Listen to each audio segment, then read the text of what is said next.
Assalamualaikum warahmatullahi wabarakatuh. Adik-adik semua, hari ini kita pertemuan kedua untuk praktikum pengenalan peralatan lapangan. Meneruskan kemarin pertemuan yang pertama, kita sudah sampai pengenalan pada alat kompas geologi. Kita pakai Brunton ya, seperti yang kemarin. Kita sudah membahas kemarin 4 fungsi dari kompas geologi. Pertama apa? 1. Navigasi. Kedua, mengukur azimut. Ketiga, mengukur kemiringan lereng. Yang keempat, mengukur beda tinggi. Hari ini kita coba kupas fungsi-fungsi kompas Brunton yang lain. Yang akan pertama kita bahas adalah mengenai fungsi alat ini untuk mengukur kemiringan dan jurus lapisan batuan. Sebagaimana diketahui bahwa lapisan batuan yang memiliki kemiringan dan jurus itu adalah umumnya batuan sedimen. Jadi ketika Anda bekerja di wilayah yang dominannya adalah batuan sedimen, Anda harus mencermati apakah batuan tersebut memiliki kemiringan dan jurus. Kemiringan dan jurus kalau dalam bahasa Inggrisnya itu strike dan dip. Ya. Teknik yang untuk dipakai itu di Indonesia untuk penentuan jurus dan kemiringan itu adalah kaidah tangan kiri. Di mana pengertian kaidah tangan kiri ini? Maksudnya tangan kiri itu menunjukkan jurus lapisan batuan. Jadi yang telunjuk ini menunjukkan jurus dari lapisan batuan, dan yang ibu jari kita itu menunjukkan arah kemiringan dari lapisan batuan. Jadi jangan lupa ya, tangan kiri, kaidah tangan kiri. Jangan tangan kanan, karena terbalik nanti. Kalau yang ini miringnya ke kiri, berarti ini ke kanan. Jadi harus selalu konstan pakai yang tangan kiri. Oke. Pemanfaatannya, aplikasinya seperti apa kaidah tangan kiri? Mari kita lihat contohnya seperti kalau misalnya kita di lapangan menemukan lapisan batuan seperti ini, yang miring seperti ini. Kalau lapisan seperti ini miringnya seperti begini, kalau orang yang tidak punya standar tangan kiri, kaidah tangan kiri, dia bisa saja strike-nya itu ke sana, atau bisa juga strike-nya ke sini. Jadi bisa ke sana dan bisa ke sini strike itu. Tapi kalau kita pakai kaidah tangan kiri, maka ketika menemukan kemiringan ke arah sini, berarti ini tadi ingat kemiringan itu ditunjukkan dengan jari yang mana? Jari yang ibu jari. Berarti maka kita harus melihat ibu jarinya ke arah kemiringannya. Posisikan jari kita, ibu jari kita ke arah yang kemiringan. Maka akan seperti begini.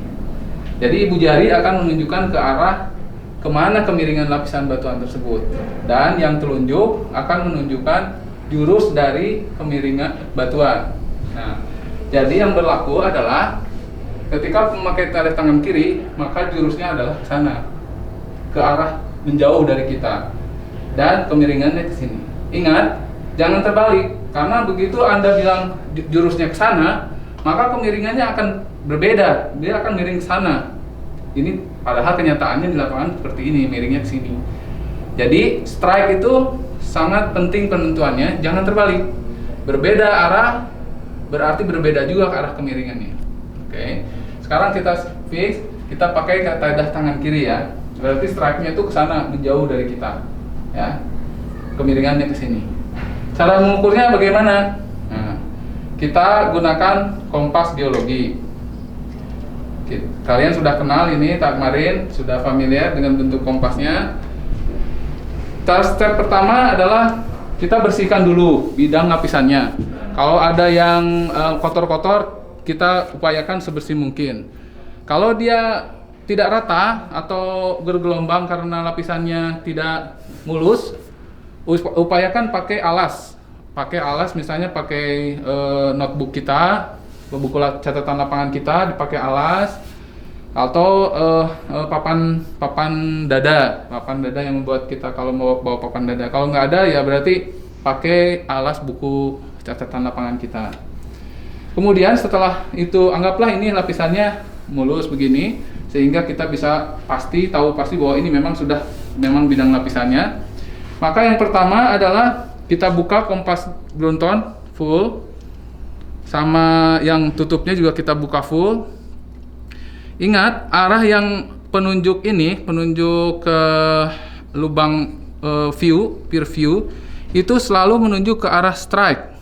Ingat tadi strike-nya kemana? Ke sana, ke tangan kiri kan? Ke sana. Berarti ini pun harus menunjuk ke arah sana, ke arah tunjuk. Jadi ingat, jangan terbalik begini, karena itu berbeda arah. Kalau strike-nya ke sana, berarti kemiringannya ke sana. Padahal kenyataannya kemiringannya adalah ke sini, menuju ke arah kita. Berarti strike-nya harus begini. Ingat, ini menunjuk ke arah strike. Arahnya ke sana. Berarti ini juga harus sejajar ke sana. Tempelkan yang bagian yang E di bidang lapisan yang akan kita ukur. Ini adalah E, ditunjukkan dengan huruf timur is. Ini menuju ke arah strike. Nah, kita buat nivo horizontal bull's eyes-nya itu gelembungnya ada di tengah. Ya, kita perhatikan. Kalau misalnya posisinya belum di tengah, misalnya masih begini, berarti Anda belum mengukur strike yang benar. Jadi geser begini, cara tekniknya adalah pelan-pelan dikasih horizontal sampai ke tengah. Ya. Lihat, perhatikan. Nah, ini sudah di tengah. Jadi kalau dia belum di tengah, kalau masih seperti ini, jangan terlalu cepat Anda bergoyang-goyangnya. Pelan-pelan saja dia diangkat. Kadang diangkat begini, kadang diangkat begini, kadang begini, kadang begini, sampai dia menemukan posisi horizontalnya. Nih, seperti ini. Ya. Begitu Anda horizontal, tahan sedikit. Anda kalau goyang jarumnya masih goyang, Anda tahan pakai penjepit ini yang di sebelah kiri kanan kompas, kemudian tekan sebentar, kemudian setelah menemukan posisi jarum kompasnya diam, Anda baca yang jarum N. Jarum N-nya kompas ada di angka berapa. Ya, setelah itu ini kita lihat jarum N-nya ada di 280 derajat east. N 280 derajat east. Oke. Setelah Anda punya posisi angka itu, Anda ambil pensil. Kemudian Anda garis di pertemuan antara kompas dengan bidang lapisannya. Anda garis, bisa di sini satu, atau bisa di sini. Ya, nah, terlihat bahwa ini nanti di lapisan batuannya ada garis yang kita buat. Bisa dengan pensil, bisa dengan paku supaya kalau batuannya biar membekas di batuannya. Tapi kalau ini contohnya dengan pensil kita dapat garis. Ini untuk apa? Anda tahu bahwa dip itu arah kemiringan itu tegak lurus dengan jurus. Jadi untuk mengukur, kita sekarang sudah dapat strike 280 derajat. Untuk dapat kemiringan, besarnya kemiringan, maka kita harus mengukur tegak lurus dengan arah strike. Ya, caranya bagaimana? Kita buka seperti tadi, masih posisi kompas masih buka full. Yang kita targetkan adalah sekarang yang nivo yang bulat panjang.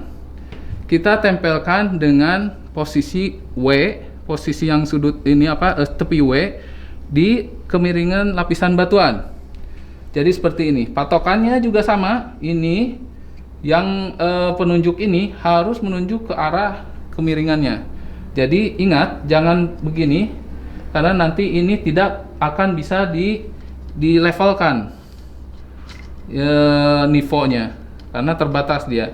Jadi ingat, yang nempel adalah sisi W dari kompas dengan arah penunjuk peer view ini ke arah kemiringannya. Kemiringannya ke sini, berarti ininya ke arah sini. Oke. Seperti ini. Misalkan ini tegak lurus, bidang ini tegak lurus dengan garis strike yang kita buat. Tegak lurus ya, gini. Kemudian di belakangnya kompas ada yang bisa diputar, kemarin seperti saya tunjukkan. Ini kita putar sampai gelembung yang di tengah ini, gelembung air yang di tengah ini gelembung yang nivo itu ada di tengah. Bentar, masih. Nah, ini kita sedikit supaya dia ada di garis tengahnya. Nah, kurang lebih seperti ini ya. Oke, ini pas di tengah. Ini setelah dapat ini nggak apa-apa, kita ambil karena ini nggak akan goyang lagi. Yang kita baca adalah skala yang di tengah, yang ada di klino ini, yang berhimpitan dengan garis 0 pada klino. Kalau di posisi pembacaan ini kita lihat sudutnya itu ada di 40 derajat kurang lebih. Nih, 40 derajat. Kita baca derajatnya di yang lingkaran yang luarnya, nolnya itu pakai patokan yang di tengah. 40 derajat. Oke. Ini fungsi untuk mengukur jurus dan kemiringan. Ya. Nah, untuk ada juga teknik lain, yaitu pertama mengukur dari arah kemiringan. Kalau tadi yang pertama kita ukur adalah jurusnya. Kalau yang sekarang teknik kedua, kita goalnya tetap untuk mengukur strike and dip. Tapi kita pakai cara lain. Misalnya kita nggak mengukur strike dulu, tapi mengukur cara lain. Cara yang kedua ini adalah kita mengukur arah kemiringan. Ingat ya, arah kemiringan, bukan besar kemiringan, tapi arahnya kemiringan. Kalau dalam bahasa Inggrisnya deep direction. Deep directionnya kita tentukan duluan, setelah itu kita mengukur strike dan besar kemiringan atau deepnya. Gimana caranya? Oke, kita misalnya masih sama, punya kemiringan lapisan seperti ini.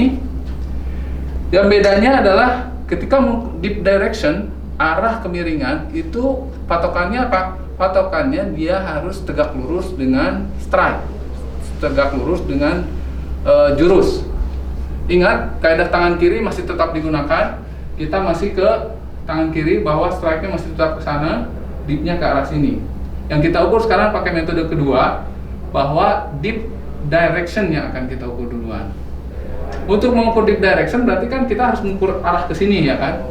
Arah ke sininya tuh berapa? Maka yang ditempelkan adalah sisi S dari kompas. Ya. Sisi S dari kompas kita tempelkan di bidang lapisan, dan visir yang penunjuk arah ini, peer view-nya tetap menuju ke arah yang kita tuju. Karena dia ke sini, berarti dia harus menuju ke arah kita. Tempelkan sisi S pada bidang lapisan. Ya. Kemudian bikin dia horizontal. Seperti ini, ditunjukkan dengan nivo bullseye yang gelembungnya ada di tengah. Setelah dapat, baca yang jarum N. Ya, jarum N-nya berapa? 10 derajat. Nah, ini udah di tengah, kemudian ini kurang lebih 10 derajat ya. Berarti dia deep direction. Sudut apa ini yang kita dapat? Ini sudut arah deep direction, arah kemiringan ya, bukan besar kemiringan, bukan jurus, tapi arah kemiringan ya. Arah kemiringan itu dapat 10 derajat kalau dalam kasus seperti ini ya. Dalam sekarang ini kita dapat 10 derajat. Nah, setelah 10 derajat, kita pada posisi tadi, pada posisi horizontal tadi, sama, kita garis juga di bodi lapisannya, sejajar dengan kompas, kita bikin garis, nah, gini. Nah, yang perlu diingat adalah 10 derajat tadi, itu adalah deep direction. Untuk mendapatkan strike, mudah. Setelah kita dapat deep direction, rumusnya gimana? Deep direction itu adalah tegak lurus dengan strike. Jadi kalau kita mau dapat strike, tinggal nambahin 90 dong, bener nggak? Jadi yang 10 derajat tadi deep direction tambah 90 berarti 100 derajat. Itu arah apa? Itu arah strike. Arah strike-nya adalah 100 derajat ke sana, ya kan? Dapat. Untuk apa garis ini kita buat?